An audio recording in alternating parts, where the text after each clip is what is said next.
kitchen light was the only light on in the entire Atherton estate. Every chandelier in every hallway was off. Every lamp in every sitting room was dark. The security cameras blinked their small red dots in silence. The gardeners had gone home hours ago. The chef had locked up the pantry and left before 9. The 2 other housekeepers who worked the day rotation were asleep in their off-site apartment somewhere in Menlo Park. The mansion, all 14,000 square feet of it, sat heavy and still on its hillside perch in one of the wealthiest zip codes in America. But the kitchen light was on. And Florence was dancing. She had her earbuds in. Her phone was propped against the spice rack on the marble counter, playing a slow R&B track, something with bass that hummed low and warm like a heartbeat. She was barefoot on the cold tile. Her coils were pulled up into a messy bun on top of her head. She wore her oversized staff t-shirt, the one that hung past her thighs, and a pair of cotton shorts underneath. No makeup, no pretense, no audience. She was not performing. This was not choreography. This was the kind of dancing a person does when they believe with absolute certainty that no one on earth is watching. Eyes closed, shoulders rolling. Her fingertips trailed across the countertop like it was the edge of a stage she used to stand on. She mouthed the lyrics. She swayed. She spun once, then twice, and the hem of her shirt billowed around her like she was underwater. Her bare feet made soft sounds on the marble, and her body moved like the music lived somewhere deep inside her bones, and was just now finding its way out. She was free. She did not know that Minho was standing 6 feet behind her in the dark hallway, watching every single movement. He was not supposed to be home.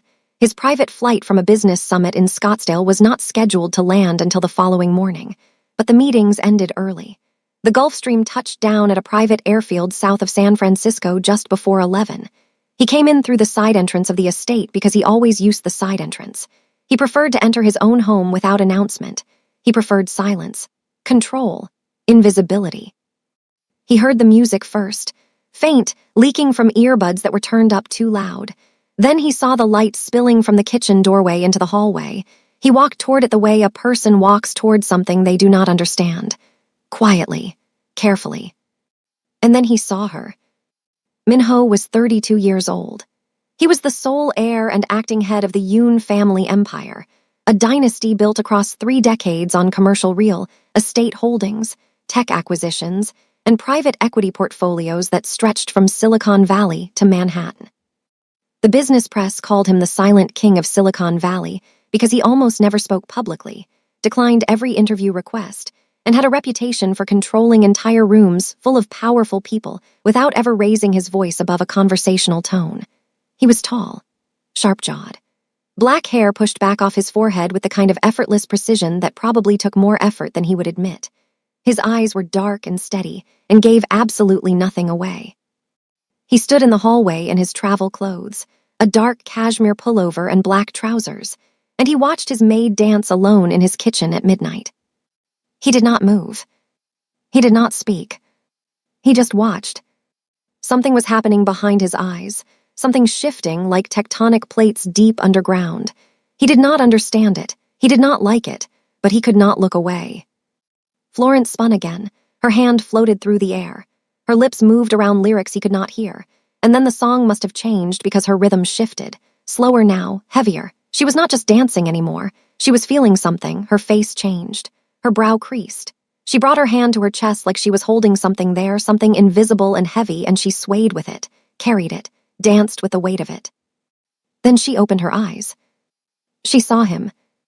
The scream that came out of her mouth was sharp enough to cut glass. Her phone clattered off the counter and hit the marble floor. The music stopped. She stumbled backward, her lower back slamming against the counter edge, and she gripped it with both hands. Her chest heaved. Her eyes were wide and wild with panic. Minho did not flinch. He did not step forward. He did not apologize for startling her.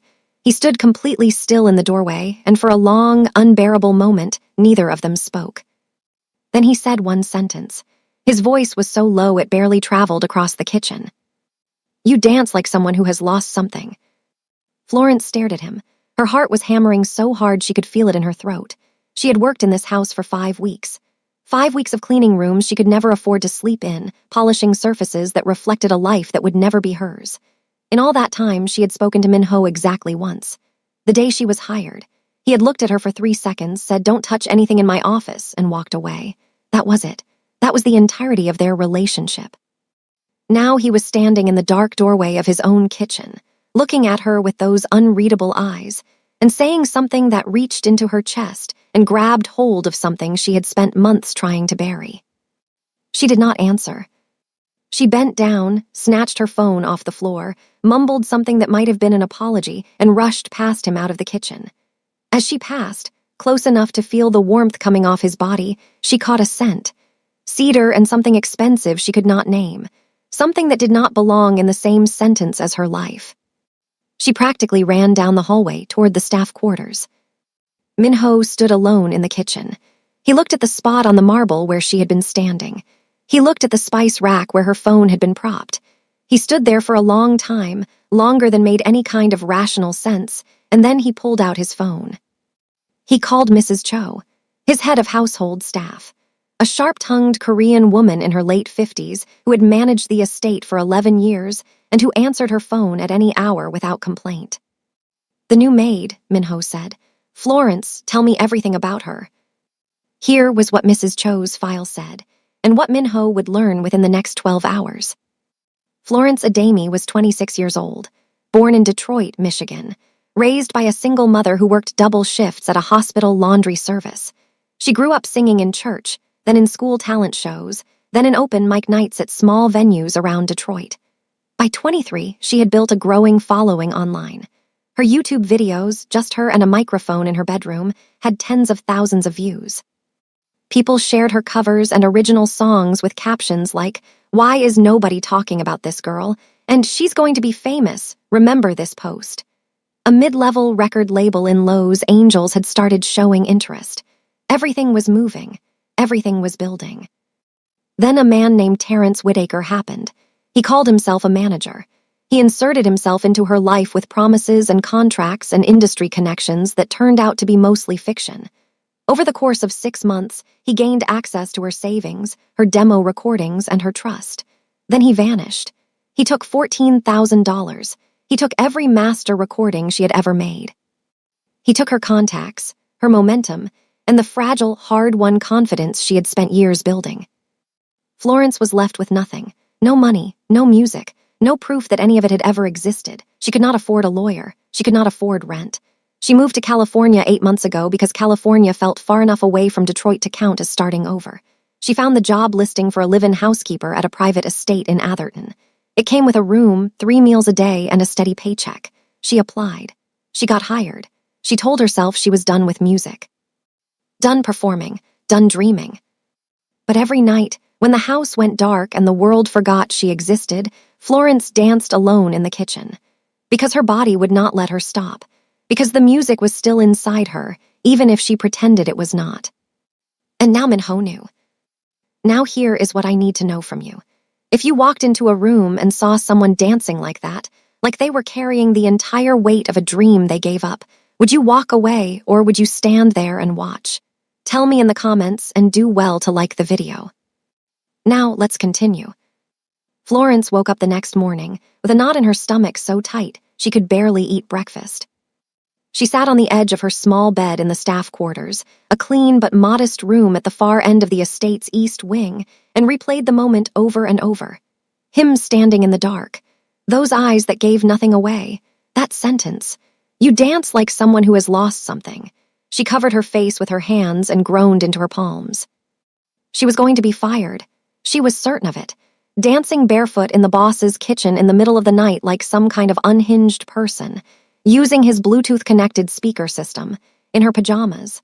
She was absolutely going to be fired. She got dressed. She put on her uniform. She reported to Mrs. Cho at 7 sharp, bracing herself for the worst. Mrs. Cho looked up from her tablet, said West Wing and Library today, and looked back down. That was it. No reprimand, no sideways look, no Mr. Yoon would like to speak with you. Nothing.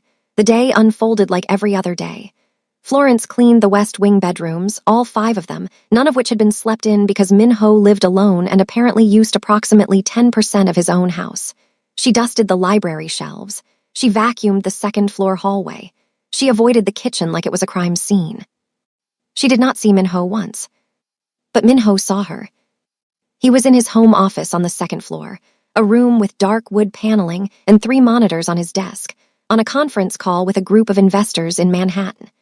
They were discussing the acquisition of a commercial real estate portfolio that included properties in Palo Alto and Bellevue, Washington. It was worth north of $200 million. It required Minho's full attention. Minho was not giving it his full attention. His chief financial officer, a sharp Korean-American man named James, was on the call from his own office in San Francisco. James had worked with Minho for 6 years. He knew Minho's rhythms the way a musician knows time signatures, and he could tell even through a screen that something was off. Minho's responses were a half-beat slower than usual. His eyes drifted. He ended the call 10 minutes early, which in 6 years of working together had never happened. Not once. After the call, Minho sat at his desk and opened his laptop browser. He typed Florence Adami into the search bar. He found her old YouTube channel, 14 videos. The most recent one was 9 months old. He found her Instagram, inactive since the same time. He found a small article from a Detroit arts blog that had featured her in a local artists to watch column 2 years ago. Then he pressed play on one of her YouTube videos. It was filmed in what looked like a bedroom, cheap curtains in the background, a ring light that cast slightly uneven light across her face. She sat on a stool with a microphone on a simple stand in front of her. She wore a plain white t-shirt. No production, no effects, just her. She sang. And Minho, a man who had sat across negotiation tables from some of the most powerful people in America without flinching, felt his hand freeze halfway to his coffee cup. Her voice was extraordinary, not just good, not just technically skilled. It had a texture to it, a rawness, a depth that made the air in the room feel different. She sang a neo-soul ballad, something about leaving home and trying to find a version of yourself that the world had not touched yet. Her eyes closed as she sang. Her body swayed slightly. It was the same thing he had seen in the kitchen. The music was inside her. It was part of her biology. He watched 3 more videos, then 4 more, then all 14. He read the comments, hundreds of them. Where did you go? Please come back. I've been checking this channel every week for months. Are you okay? This girl has the most slept-on voice on the entire internet. Someone sign her before I lose my mind. Then the videos stopped, 9 months ago, like someone had reached into her life and pulled the plug. Minho closed the laptop. He sat very still in his chair for a long time. That evening, Florence was setting the formal dining table. Minho always ate in his office. Always. In 5 weeks, she had never once set the dining table for actual use. But Mrs. Cho had told her to set it tonight, so she set it. She was placing the last piece of silverware when Minho walked in. He sat down, at the dining table, alone, like it was something he did every night, even though they both knew it was not. Florence served the meal. Her hands were steady, but her pulse was not. She set the plate down carefully.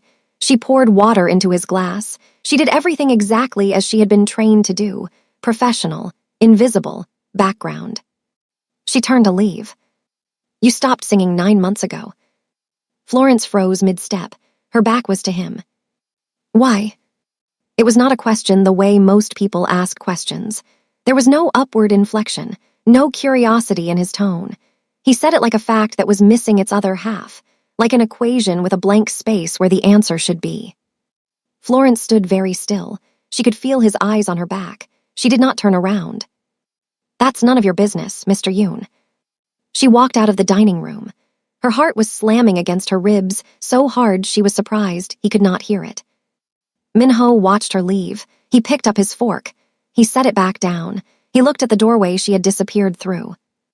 In 32 years of life, across boardrooms and deal tables and private meetings with governors and tech moguls, and people who shaped the American economy, almost no one had told Minho that something was none of his business.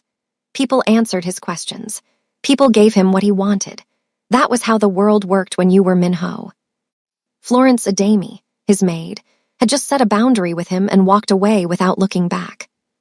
He leaned back in his chair, and for the first time in longer than he could remember, the corner of his mouth moved. Not quite a smile, but close. Meanwhile, 6 hours south in Beverly Hills, Minho's mother was already making plans. Seo-yoon was 61 years old, and lived in a penthouse that overlooked the city like a throne overlooking a kingdom. She was elegant in the way that certain Korean women of immense wealth are elegant, every detail controlled, every surface polished, every emotion filed away behind perfect posture and designer clothes. She had been the architect of the Yoon family's social positioning for 3 decades. She had managed her late husband's public image. She had cultivated relationships with every powerful Korean family on the West Coast, and she had exactly one remaining project that she considered unfinished. Her son's marriage. Min-ho was 32, unmarried, unattached as far as she knew. She had been arranging introductions for 2 years, daughters of shipping magnates, granddaughters of soul-banking families who had relocated to the States, women with degrees from Stanford and Wharton who came from bloodlines that would strengthen the Yoon name. Min-ho had declined every single one. Seo-yoon was patient, but patience, like everything else in her life, had a limit. Over the next week, something subtle shifted inside the Atherton estate. It was not dramatic, it was not obvious, but Florence felt it the way you feel a change in air pressure before a storm. Min-ho started appearing. Not in meetings, not on phone calls behind closed doors. He started appearing in the physical spaces of the house in ways he never had before. She would be polishing the glass railing on the second-floor landing, and he would walk past slowly, heading nowhere in particular. She would be restocking the linen closet near the garden terrace, and he would be standing outside on the terrace, looking at his phone but not really looking at his phone. She would be wiping down the kitchen island, and he would walk in to get water, pour it slowly, and leave without saying a word. He never spoke to her during these appearances. He did not need to. His presence was the message. He was orbiting her, quietly, deliberately, like a planet adjusting its trajectory and pretending it had always been on this path. Florence noticed. Of course she noticed.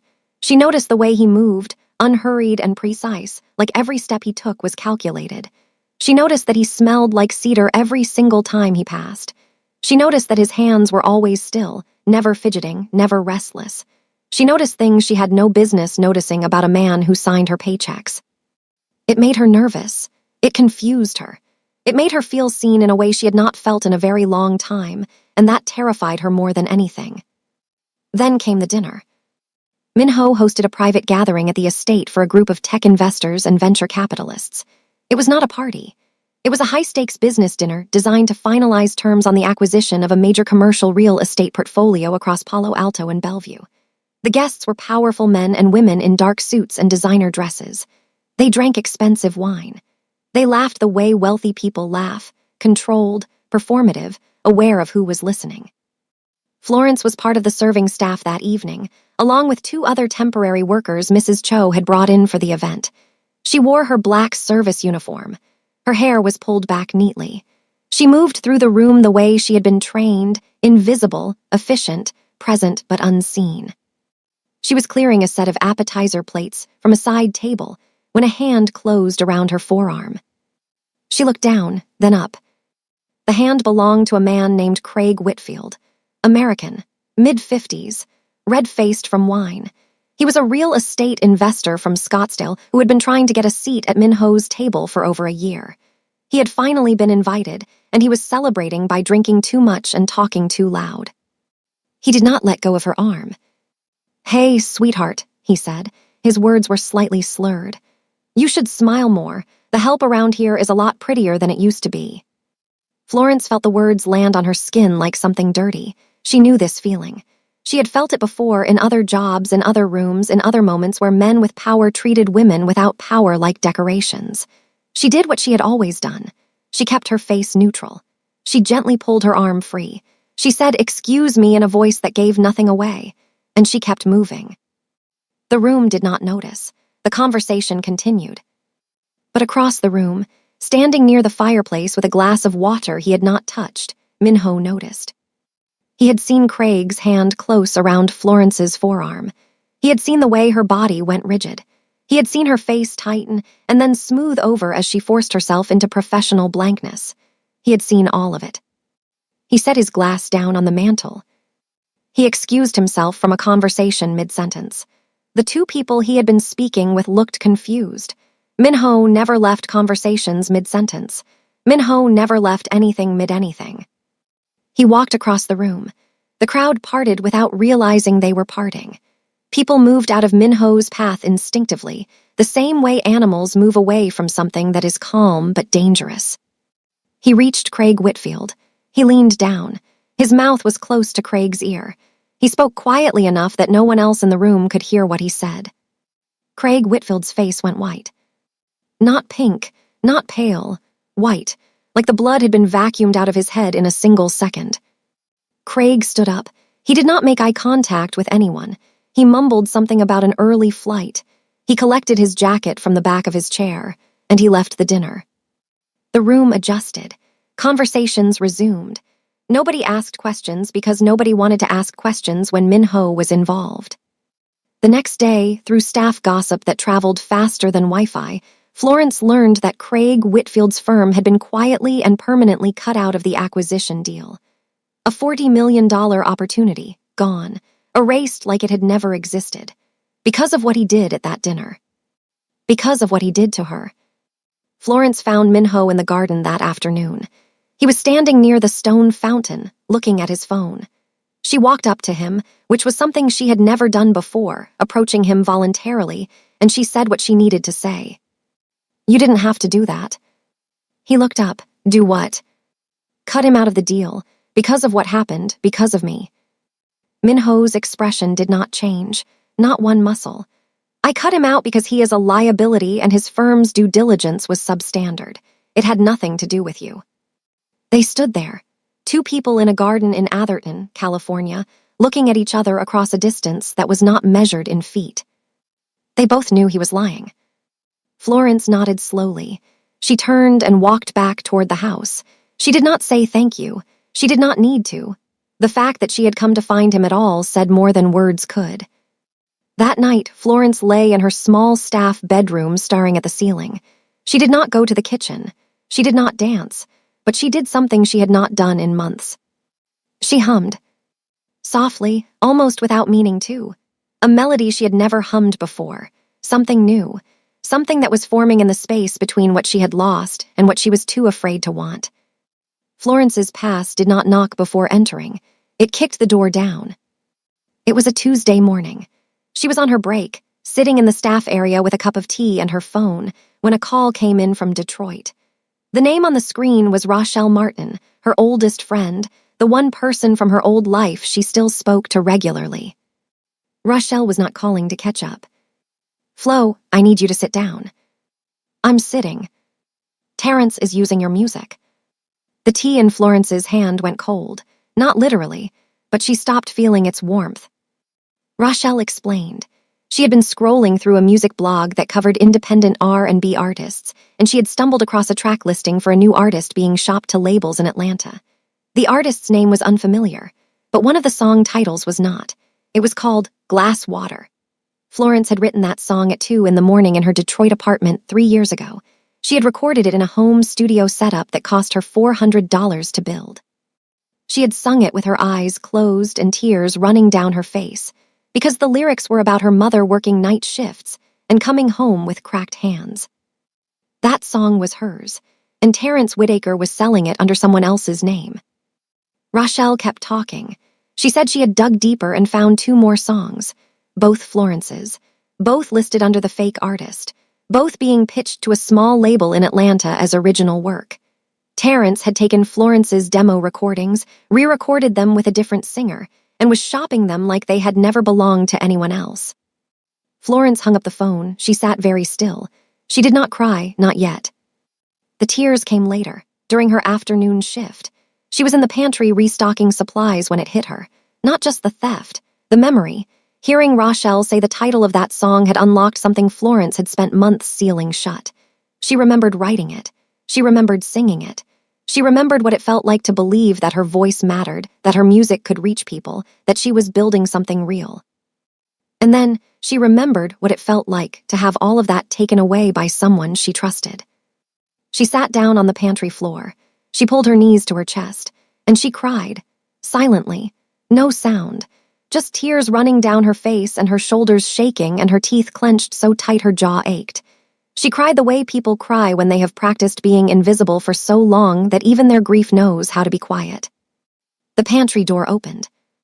Minho stood in the doorway. He had been looking for a specific tea that Mrs. Cho kept on the upper shelf. He had not expected to find his maid sitting on the floor with tears streaming down her face. He did not ask what was wrong. He did not say, "Are you okay?" which is a question people ask when they do not actually want to hear the answer. He stepped into the pantry. He closed the door behind him, and he sat down on the floor across from her, his back against the opposite shelf. His legs stretched out in front of him. His suit probably cost more than everything Florence owned combined, and he sat on a pantry floor in it without hesitation. He did not speak, he did not reach for her, he just sat there, present, silent like an anchor. Florence cried until she could not cry anymore. It took a while. When she finally looked up, her eyes swollen and red, her face streaked and raw, he was still there, still sitting, still watching her with those steady, unreadable eyes. "Whatever it is," he said quietly, "you do not have to carry it alone, not in this house."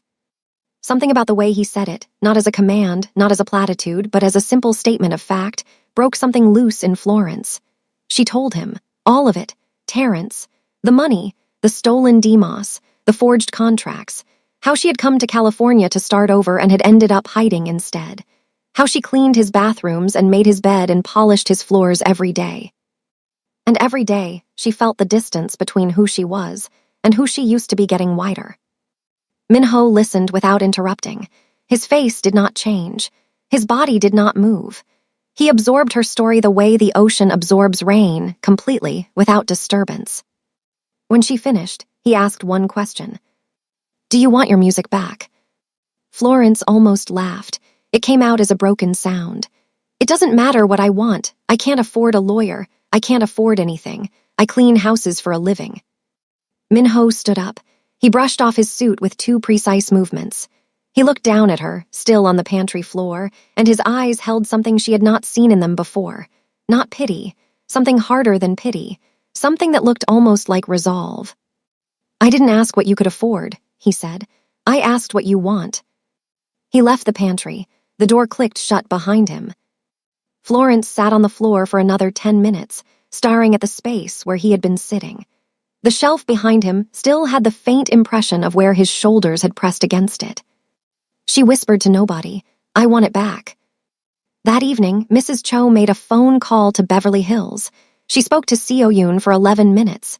She reported what she had observed over the past 2 weeks. The way Minho lingered in rooms when Florence was present. The way he had sat on the pantry floor. The way the air in the house had changed. Seo Yoon listened in silence. When Mrs. Cho finished, Seo Yoon said 3 words. "I am coming." Seo Yoon arrived at the Atherton estate on a Thursday morning in a black Mercedes sedan driven by a personal chauffeur. She wore a cream-colored Chanel suit. Her hair was pinned in a low chignon. Her posture was so perfect it looked architectural. She walked through the front door of her son's home without knocking because Seo Yoon did not knock on doors. Doors opened for her. Florence was vacuuming the second-floor hallway when Mrs. Cho appeared and told her that Minho's mother was downstairs and wanted to meet all current household staff. Florence had never met Seo Yoon. She had heard about her, the way staff always hears about the people who pay the bills. She knew Seo Yoon was powerful. She knew Seo Yoon was particular. She did not know that Seo Yoon was there specifically because of her. The meeting happened in the main sitting room. Florence stood with her hands clasped in front of her, while Seo Yoon sat in a cream armchair and looked at her. Seo Yoon's eyes moved over Florence the way a jeweler examines a stone, not with curiosity but with assessment. She took in Florence's uniform, her posture, her skin, her hair, her hands. She took in everything and assigned it a value, and Florence could feel with absolute clarity that the value Seo Yoon assigned was low. "You are from Detroit," Seo Yoon said. It was not a question. "Yes, ma'am." "And before this position, what did you do?" "I worked various jobs, retail, food service." "And your education?" "I attended community college for 2 years. I did not finish." Seo Yoon nodded. Every answer confirmed something she had already decided. Every answer widened the gap between Florence and the world Seo Yoon occupied. My son runs a very important household, Seo Yoon said. The people who work in it are a reflection of his standards. I trust you understand that. Yes, ma'am. Good. That was the end of the meeting. Polite on the surface, absolutely devastating underneath. Every question had been a measurement. Every measurement had been a reminder. You are the help. Know your place. Florence walked out with her dignity intact. She did not shrink. She did not stammer.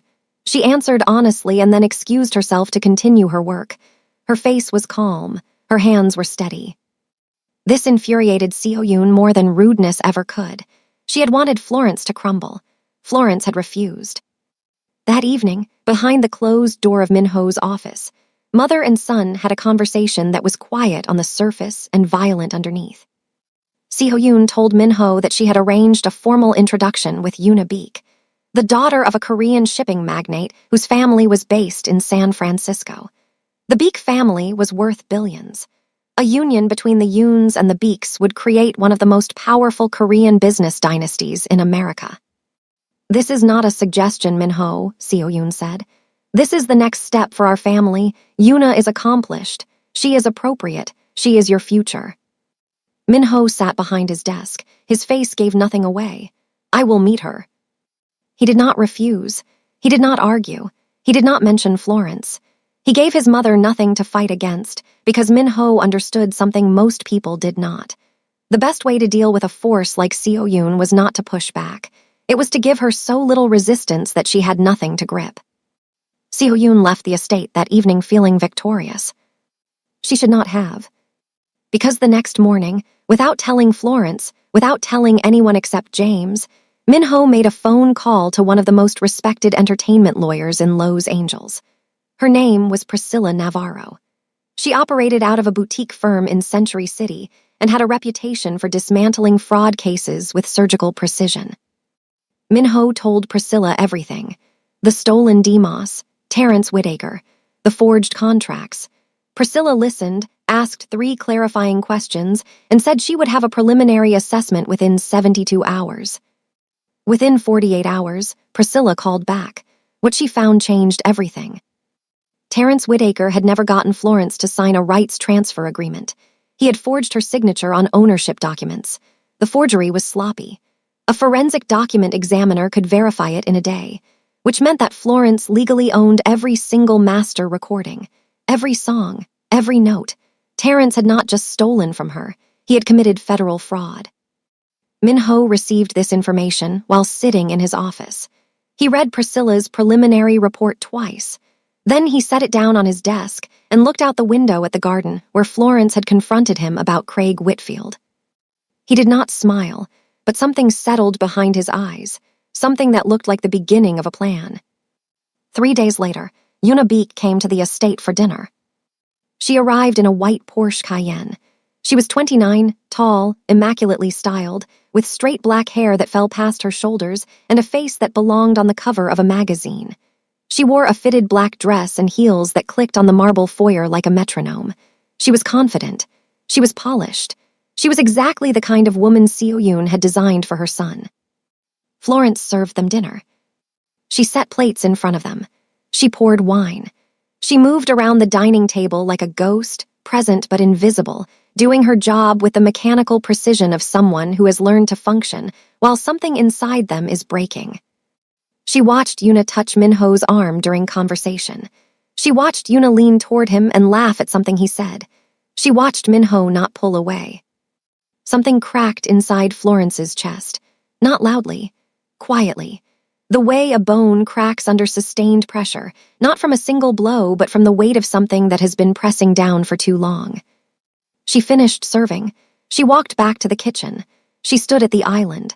The same island she danced around at midnight, the same marble she had pressed her bare feet against, the same room where Minho had said you dance like someone who has lost something.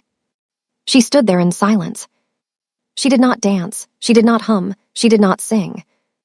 For the first time in weeks, the kitchen was completely, horribly silent. The week after Yoona Beek's dinner, Florence became a ghost. She still showed up for every shift. She still cleaned every room. She still performed every task with the same quiet efficiency that had made her one of the best hires Mrs. Cho had ever made. But the warmth was gone. The humming in the hallways was gone. The small moments of light, a laugh shared with the gardener, a compliment to the chef about his kimchi jjigae, the way she used to sing under her breath while folding towels, all of it vanished. The house felt it. The other staff members noticed. Even the gardener, a quiet Mexican-American man named Raphael who rarely commented on household matters, said to Mrs. Cho one morning, "Something is wrong with the girl. The house is too quiet." Min-ho noticed most of all. He stood in the kitchen doorway at midnight. The light was off. The room was empty. No music, no movement, no Florence. He stood there for a long time, looking at cold, dark marble, and the silence pressed against him like a physical weight. 4 days after the dinner, Yuna Beek returned to the estate. She came under the pretense of dropping off a book she had mentioned to Min-ho during their meal. She brought her personal assistant, a nervous young woman who carried Yuna's handbag and stayed 3 steps behind her at all times. Min-ho was in a meeting. Yuna said she would wait. She wandered the house like she already owned it. She found Florence in the second-floor hallway, carrying a stack of fresh linens. "You're Florence, right?" Yuna said. "The maid." Florence stopped. "Yes." Yuna stepped closer. Her personal assistant lingered at the end of the hallway, eyes down. "I want to be very clear with you," Yuna said. Her voice was polite, her eyes were not. "I know what this is. I've seen it before. Staff who think proximity to a man like Min-ho means something. It doesn't." Florence stood very still. The linens were pressed against her chest like a shield. Yuna continued. "Women like you, and I think you know what I mean, are entertainment. Temporary. A curiosity. Men like Min-ho do not build lives with women like you. They build lives with women like me. So I would suggest you focus on your work and stop whatever fantasy you're building in your head before you embarrass yourself." The hallway was silent. Yuna's assistant stared at the floor. Florence looked directly into Yuna Beek's eyes. Her voice was calm and level, without a single tremor. "I clean this man's house. That is my job. Whatever you are afraid of right now says a lot more about you than it says about me." She stepped around Yuna and continued down the hallway with her linens. Yuna stood there, mouth slightly open, watching her go. She had expected tears. She had expected stammering. She had expected submission. She did not get any of it, and the absence of the reaction she wanted unsettled her more than any argument could have. 3 days later, Priscilla Navarro called Min-ho with a full update on the Terrence situation. The investigation was complete. Terrence was in Atlanta, working with a small independent label, actively shopping Florence's stolen DMOS. The forged documents had been confirmed by a forensic examiner. The case was airtight. Priscilla laid out 2 options. They could send a cease and desist immediately and begin legal proceedings. Or Florence could take a more strategic approach. She could re-record her music, re-establish her public presence, and reclaim her identity as an artist. Simultaneously, Priscilla would pursue the fraud case through the courts. This approach was more powerful because it gave Florence the narrative. She was not just a victim taking legal action. She was an artist rising from the ashes, while the person who wronged her faced justice. Min-ho chose to let Florence make the decision. He found her in the East Wing hallway during her evening shift and told her everything. The investigation, the forged signatures, the legal options. He laid it all out with the same precision he used in boardrooms. Florence listened. When he finished, she shook her head. "I can't go back to that. I can't go back to singing and putting myself out there. I'm not strong enough." Something moved across Min-ho's face. Not anger, something deeper. Frustration born from caring about someone who could not see what he saw. "You are the strongest person in this house," he said. "You just don't know it because nobody has told you in a long time." The hallway was silent. The warm light from the wall sconces cast soft shadows across both their faces. They stood close enough that Florence could smell cedar. "Why do you care?" she whispered. "Why do you care about any of this?" Min-ho's jaw tightened. The question sat between them like a live wire. He did not answer. He turned and walked away, his footsteps precise and measured on the hardwood floor, disappearing around the corner. Florence stood alone in the hallway, heart pounding, holding the weight of something she could not name. The next morning, Mrs. Cho found Florence in the staff kitchen during breakfast and delivered the news casually, the way someone drops a bomb while pouring coffee. Mr. Yoon's mother has announced his engagement to Miss Unibeek. It's being reported in Korean business media today. Florence set down her coffee mug. She said nothing. Her face did not change. She finished her breakfast, cleared her dishes, and went to begin her shift. That night, she packed a bag. She wrote a resignation letter on a piece of notebook paper and left it on Mrs. Cho's desk. She set her staff key card on top of it. She planned to be gone before sunrise. The morning air in Atherton was cold and damp with fog as Florence walked down the long gravel driveway of the estate. It was barely 5 in the morning. The sky was gray-purple, not yet committed to daylight. Her bag was slung over one shoulder. She wore jeans, sneakers, and a hoodie she had owned since Detroit. She did not look back at the house. She had made it about halfway down the driveway when a black sedan appeared at the gate, turned in, and rolled slowly toward her. The headlights caught her in the fog. The car stopped. The rear window lowered. James looked at her from the back seat. "Get in the car, Florence." "No." He didn't agree to it. Florence stopped walking. The bag slid down her shoulder. "What?"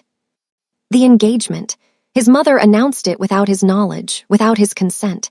He found out an hour ago. He has been trying to call you."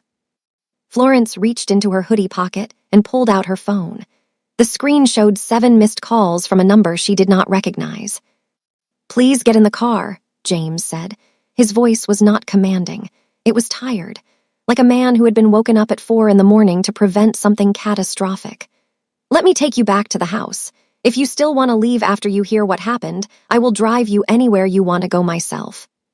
Florence stood in the fog for a long moment, looking at the missed calls on her screen. Then she got in the car. Across town, in his mother's Beverly Hills penthouse, Min-ho was having the most honest conversation of his adult life. He had driven there at 3 in the morning. He had let himself in with his key. He had found Seo-yoon in her sitting room, already awake, already dressed, as if she had been expecting him. Perhaps she had. Seo-yoon was always 3 steps ahead of everyone. It was her greatest strength and her most destructive quality. "You had no right," Min-ho said. "I had every right. I am your mother. I am protecting this family's legacy." "You announced an engagement that does not exist. You told the world I am marrying a woman I have met once. You made a decision about my life without consulting me. Because you would not make it yourself.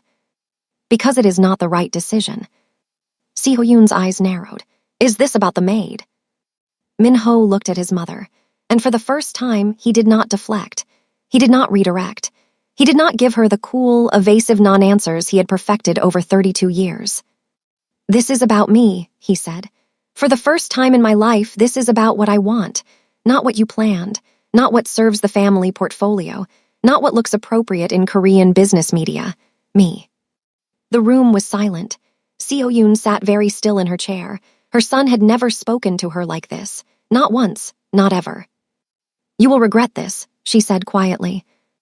"Maybe," Min-ho said, "but it will be my regret, not yours." He stood up. He walked to the door. He stopped with his hand on the frame and said, without turning around, "Retract the announcement by noon, or I will do it myself, and I will make sure everyone knows why." He left. James brought Florence back to the estate. She sat in the kitchen. The same marble, the same room where everything had started and everything had broken and everything now hung suspended in uncertainty. She waited. She did not know what she was waiting for. She just knew she was not ready to leave. Not yet. Min-ho arrived home just after 7 in the morning. He walked into the kitchen. He stopped on the opposite side of the island. They looked at each other across the marble. 2 people separated by money and culture and history and fear, and every logical reason why this should not work. Min-ho spoke first, and what he said was not calculated. It was not strategic. It was not filtered through the disciplined machinery of a man who controlled billion-dollar empires. It was raw. "I watched you dance in this kitchen, and something broke open in me that I have spent my entire life keeping sealed. I have sat across from senators and CEOs, and people who shape the American economy, and none of them have ever made me feel what I felt standing in that doorway watching you dance barefoot on this floor. Florence's eyes were filling with tears. She did not wipe them away. "I don't know how to do this," he continued. "I have never done this. I run an empire built on control, and I do not know how to stand in my own kitchen and tell a woman that she changed everything." Florence's voice was barely above a whisper. "I'm terrified." "So am I.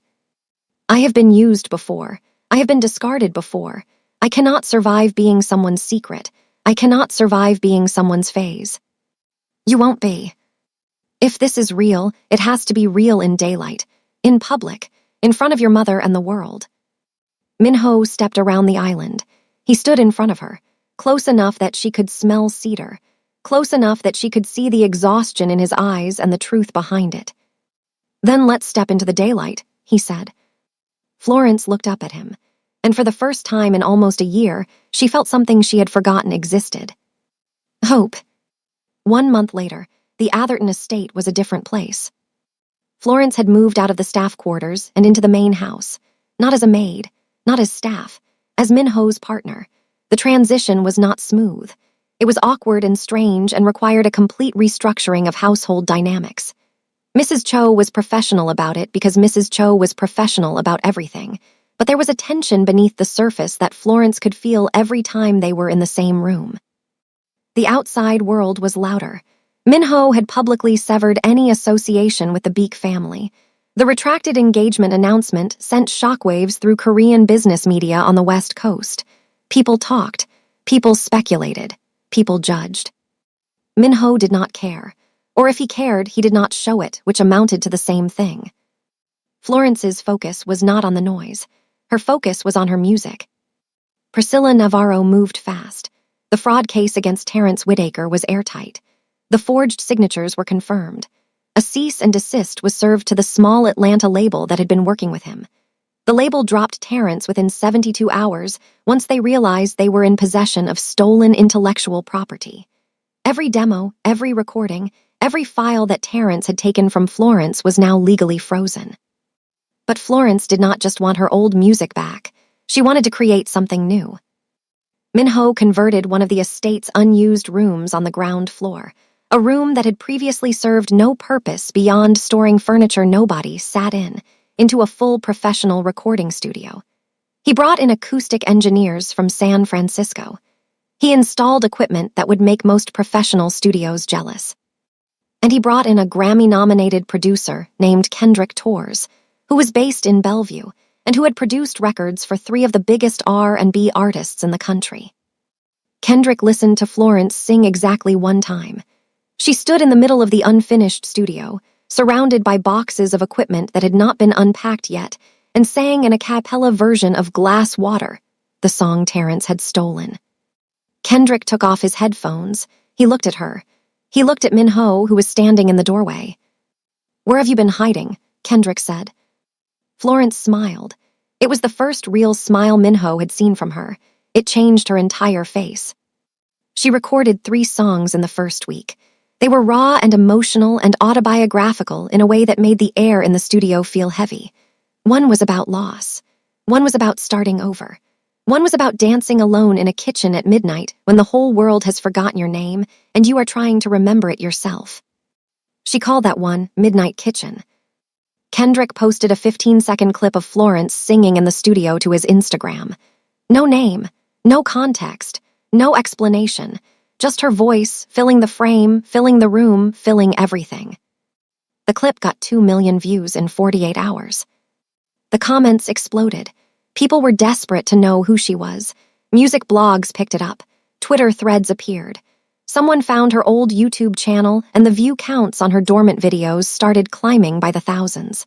The internet was doing what the internet does when it discovers something real. It was losing its collective mind.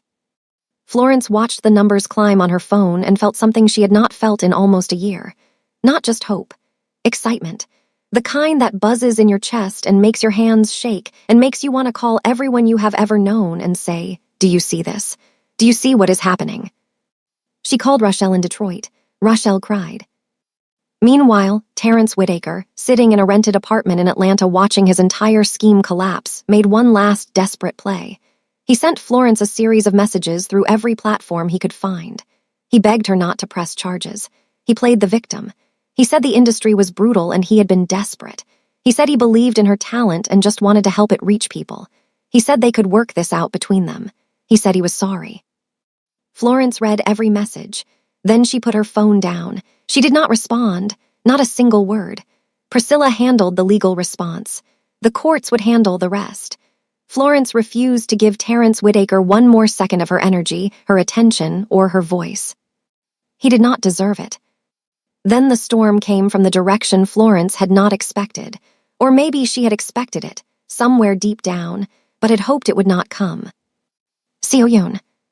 Min-ho's mother, who had been silent for weeks, made her move with the precision of a surgeon. A story appeared in a Korean-American media outlet. It described Florence as a former domestic worker who targeted one of Silicon Valley's most prominent heirs. It painted her as a gold digger who had manipulated her way from the staff quarters into the main house. It included details about her background, her lack of a college degree, her failed music career, and her time as a maid in Min-ho's home. Details that could only have come from someone inside the household. Min-ho read the story on his phone. His face did not change, but his hand tightened around the device until his knuckles went white. He made 2 phone calls. The first was to a media response team that handled crisis communications for his company. The second was to Mrs. Cho. Mrs. Cho answered on the 3rd ring. Min-ho asked one question. Mrs. Cho, to her credit, did not lie. She admitted she had been providing information to Seo-yoon for weeks. She said she had done it out of loyalty to the family. She said she believed she was protecting Min-ho. Min-ho listened. When she finished, he said, "You are no longer welcome in my home. Your final paycheck will be deposited by Friday." He hung up. Mrs. Cho packed her desk within the hour. Florence learned about the article from Kendrick, who had seen it shared on Twitter. She sat in the studio and read it on her phone. Every word. Every lie dressed up as concern. Every detail that had been weaponized to make her look small. She did not cry. She did not rage. She did not call a publicist. She did not issue a statement. She went on Instagram Live. It was her first public appearance in almost a year. No makeup, no ring light, no production. Just Florence sitting in the studio Min-ho had built for her with a microphone in front of her. She did not address the article. She did not mention Seo-yoon. She did not defend herself. She did not explain. She sang. She sang Midnight Kitchen, all 4 minutes and 37 seconds of it. Her voice filled the live stream. It poured through phone speakers and laptop speakers and Bluetooth headphones across the country. 500,000 people watched in real time. The comments moved so fast they were unreadable. When she finished, she looked directly into the camera. Her eyes were clear. Her voice was steady. "I'm back." She ended the stream. The clip was everywhere within an hour. Every music blog, every entertainment page, every corner of the internet that cared about talent and authenticity and the kind of voice that makes you stop whatever you are doing and listen. The Korean-American media outlet quietly took down the hit piece by the end of the day. Nobody asked them to. They did it because the narrative had shifted so completely and so fast that continuing to host the article would have made them look foolish. Seo-yoon, watching from her Beverly Hills penthouse, saw the live stream. She saw 500,000 people fall in love with a woman she had tried to erase. She saw the comments. She saw the tears. She saw what 500,000 strangers saw. She saw a star. 3 months later, Florence stood backstage at a luxury resort in Scottsdale, Arizona, and tried to stop her hands from shaking. She was wearing a simple black dress. Her coils were out and full and framing her face like a crown. Her makeup was minimal. She wore small gold earrings that Min-ho had given her the week before, not diamonds, not anything ostentatious, just simple gold hoops that caught the light. She looked like herself. That was the whole point. Min-ho had told her this was a small private event, a networking gathering for some of his business associates. He said a few people had expressed interest in hearing her sing, and would she consider performing 3 or 4 songs? She said yes because she trusted him, and because she had learned over the past 3 months that Min-ho did not ask for things unless they mattered. She did not know what he had actually done.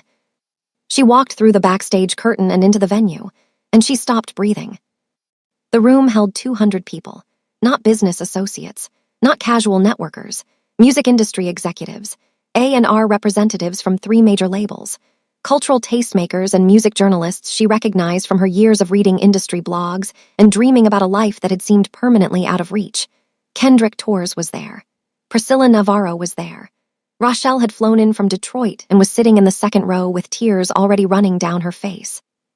Florence turned to Minho, who was standing beside her in a dark navy suit. "What did you do?" she whispered. He looked at her. His eyes, those steady, unreadable eyes that gave nothing away to anyone, gave everything away to her. "I gave your dream a room," he said. "Now walk into it."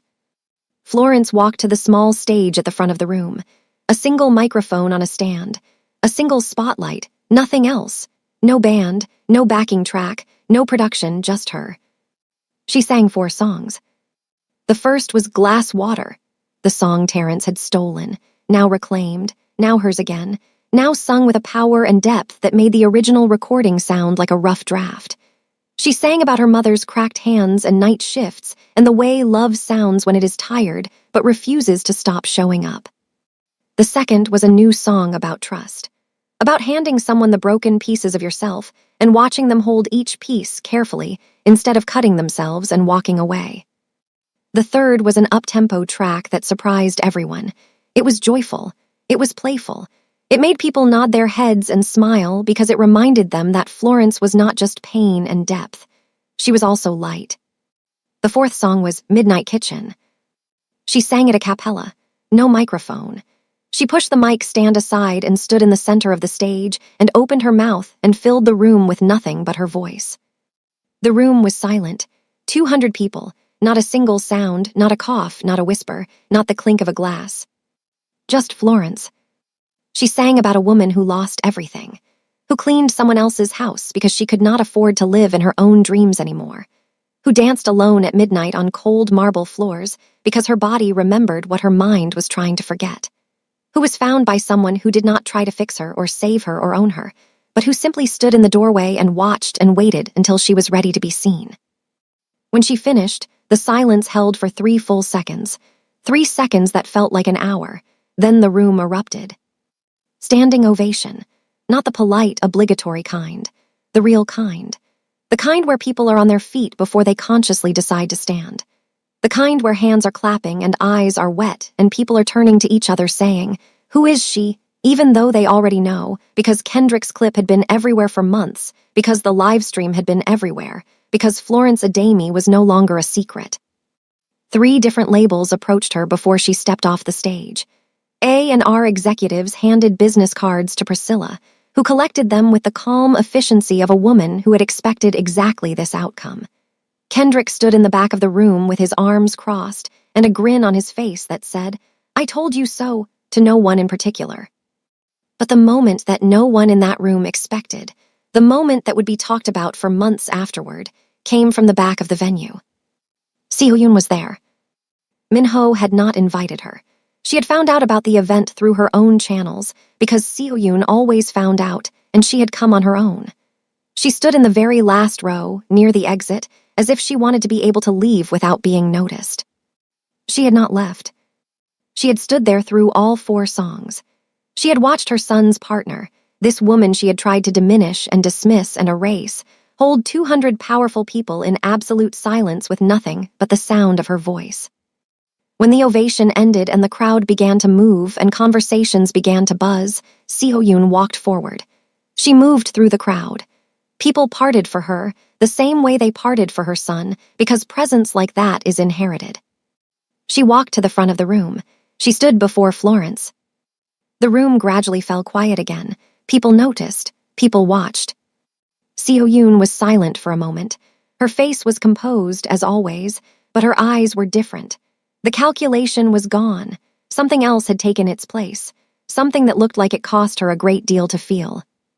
"I was wrong about you," Seo-yoon said.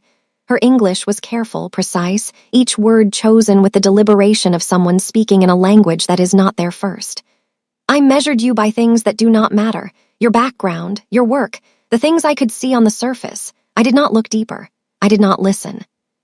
She paused. The room was completely still. Your talent is extraordinary, Seo Yoon continued, and my son's heart has always been smarter than mine. She bowed slightly, not deeply, just enough. A gesture of respect that anyone who understood Korean culture would recognize as carrying enormous weight. A mother bowing to the woman her son had chosen. An acknowledgement, an apology, a beginning. Florence looked at Seo Yoon through tears that she did not try to hide. She reached out and took Seo Yoon's hand. She held it with both of hers. Thank you, Florence said. That means more than you know. Seo Yoon squeezed her hand. Then she stepped back, composed herself, and walked to where Minho was standing near the side of the room. She did not say anything to her son. She simply stood beside him. He looked at his mother. She looked straight ahead. It was enough. In the weeks that followed, the remaining pieces fell into place like the final notes of a song. Terrence Whitaker pleaded guilty to fraud and forgery charges in a federal court in Michigan. He was ordered to pay full restitution. He was barred from working in the music industry. Every master recording he had stolen was formally and legally restored to Florence Adami's name. Every song, every note, every breath she had poured into a microphone in her Detroit bedroom. Hers. Florence signed with a major label within 2 months of the Scottsdale showcase. The deal was structured exactly the way Priscilla recommended. Florence retained ownership of her masters. She would never again be in a position where someone could take her music from her. That was non-negotiable. The label agreed because they wanted her badly enough to agree to anything. Her debut album was titled Midnight Kitchen. It debuted at number 4 on the Billboard 200. The lead single, a re-recorded and reimagined version of Glass Water, was streamed 80 million times in its first month. Music critics called her voice a revelation and the most emotionally authentic debut in a decade. She performed on 2 late-night shows within the first 6 weeks. Both performances went viral. Both times, she wore simple clothes and sang with her eyes closed and her body swaying, exactly the way she had always sung, exactly the way she had danced alone in a kitchen when she believed no one was watching. Minho watched both performances from the green room backstage. He did not go on camera. He did not make himself part of the narrative. He stood in the background, arms crossed, watching her do what she was born to do, and he let her shine without casting his shadow across it. That was his gift to her, not the studio, not the lawyer, not the showcase. His gift was stepping back, making space, letting her rise on her own voice under her own name by her own power. On the night the album hit number 4 on the Billboard 200, they were home. The Atherton estate. It was late. The house was quiet. Every light was off. Except the kitchen. Florence stood barefoot on the cold marble tile. Her phone was propped against the spice rack. A slow R&B track was playing. She wore an oversized t-shirt and cotton shorts. Her coils were loose and wild. Her eyes were closed. She was dancing. Not performing. Not rehearsing, not creating content for a camera, just dancing. The way she used to before anyone knew her name. The way she danced when she believed the world had forgotten she existed and the only thing left was the music inside her body. She spun, she swayed. Her fingertips trailed across the marble countertop. She was free. Minho stood in the doorway. He leaned against the frame, arms crossed. And for the first time, he was not watching with those unreadable eyes that gave nothing away. His face was open, soft, changed. He was smiling.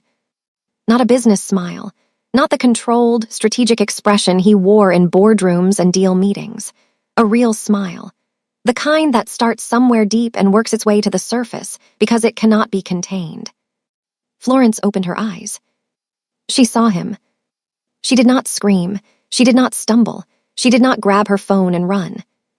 She smiled back. She extended her hand. Minho looked at it. He looked at her.